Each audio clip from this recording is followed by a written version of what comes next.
You know, my mom and my dad were both amazing people, and if you hang around long enough, you'll hear me refer to them quite a lot. They've passed away a number of years ago, but they made an impact on my life, and I can't even begin to measure it. One thing, they were both very high-achieving people. They both loved the Lord with all of their heart, and they both were committed to the idea that they were going to provide me or help me develop good, healthy, godly habits in my life. And so from the time that I was a baby, an infant, they took me to church. We studied the Bible in our home, all of these great habits. And I would love to be able to tell you that I always got it right, that I responded to their leadership in developing these habits with thank you, mother, father. But it didn't work that way. Any of y'all ever raised kids and you know what I'm talking about, right? It didn't work that way. And a lot of time when I was a kid coming up, I really did not like the idea of going to church. I just didn't care for it. And so I did things to try to avoid going to church as a kid. Now, my parents worked hard to give me these good habits, right? I'm rebelling against these habits as a child. But the habits catch traction in my life.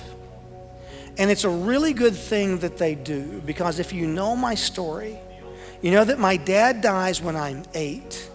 My mom dies when I'm 13. And as a teenager, I wind up living with a roommate. He's a social worker, 25 years of age. He's a social worker at a local prison. And he doesn't try to parent me. We're just roommates.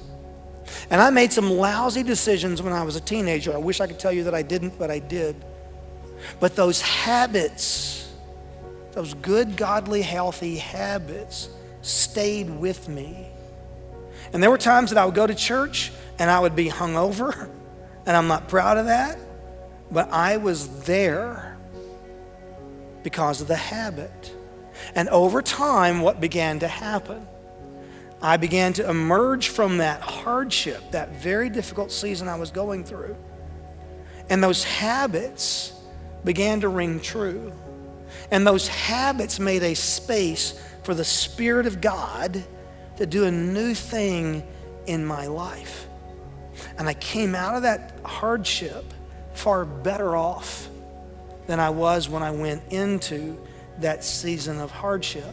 Now, what I did not know at that time was that those habits, developing those kinds of habits, is actually what it's all about to be a disciple of Jesus Christ. When someone says, I am a disciple, they are saying, I am an intentional follower of Jesus Christ. What I'm doing is on purpose. There's a plan. There's a method to the madness. If you only get one thing today, get this simple principle. Here's the principle that Daniel was living by. The principle, my hope hones my habits.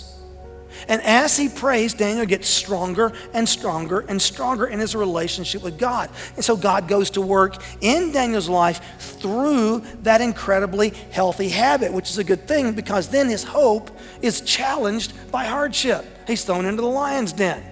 It doesn't seem fair. It doesn't seem right. But he doesn't back off. He doesn't bail out. Instead, the Holy Spirit of God goes to work through Daniel's well-honed habits. I imagine that in the night that he's in the lion's den, do you think that Daniel is praying more or less than he would typically pray? There's an old joke that in the lion's den, there was a lot of prayer happening that night. Daniel was praying, God, protect me from the lions. And the lions were praying, dear God, thank you for this meal that we're about to receive. I don't know if that's true, but it sounds about right. What do you think? Is Daniel praying more or less? What do you think? More. Okay, so this healthy habit of turning to God in prayer that's been honed by his hope in God, that begins to flourish in the midst of the hardship. And so what begins to happen now is the Holy Spirit of God begins to work through that healthy habit. Do you see what's going on here? So that's what happens next. Look at it there on the screen. His hope is challenged by hardship, and the Spirit of God and his habits begin to renew his hope. And then what happens from there? His renewed hope goes back and it adds another, if you will, layer And so what do you think is going to happen to Daniel the next time that he faces a hardship? Is he going to be stronger in facing that next hardship or weaker? Stronger. Stronger. Okay? My hope hones my habits. And as I do that, I grow stronger and stronger. My roots go deeper and deeper. And when I face adversity, when I face hardship, it doesn't blow me away. And y'all, this has implications for you and me. It has huge implications. Because so many times, I've seen people who've been a Christian for a long time. They've been in the church for a long time, but they have not allowed their hope in Jesus Christ to hone their habits. In other words, they have not become a disciple, an intentional follower of Jesus Christ. They've never taken the time to get to know God better by being a student of the Word, either on their own or with other people. They've never taken the time to get to know God better by really, truly developing an intimate prayer life. They've never done that. They've never been an intentional follower of Jesus Christ. All they're doing is getting older. They're in the church, but they're just getting older. They're not maturing. And you all have seen people in this circumstance. You've seen people who've been in church a really long time and hardship comes their way. Maybe their marriage is threatened and they just fall apart. Or maybe they face an unexpected death. Man, we've all had that happen. Been blown away by a death of someone that we love and care about that we didn't see coming. And you see people and they take that kind of a hit, and that's a big hit, and they fall apart. Or they go through a financial reversal and they don't prosper. And what happens is they just sort of jettison their hope in Jesus Christ and they blame God for the lion's den. Conversely, most all of us have seen somebody that goes through an incredible season of hardship. And we reach out to that person and we think we're going to minister to them, lift them up, right? And we reach out to them. And what happens? They wind up ministering to us. And so we go to see that friend who's lost that loved one. And we say to them, man, I'm so sorry. I just want you to know that I'm here for you. And instead, what we hear through their grief is hope. And they say things like, yeah, you know, I was praying this morning. And God, it was just like God was speaking to me, just like you're speaking to me now. And he just encouraged me. And he promised me that he will walk with me through this hardship. And I'm hurting, but I am confident God is with me. And things are going to be well. It's going to be good.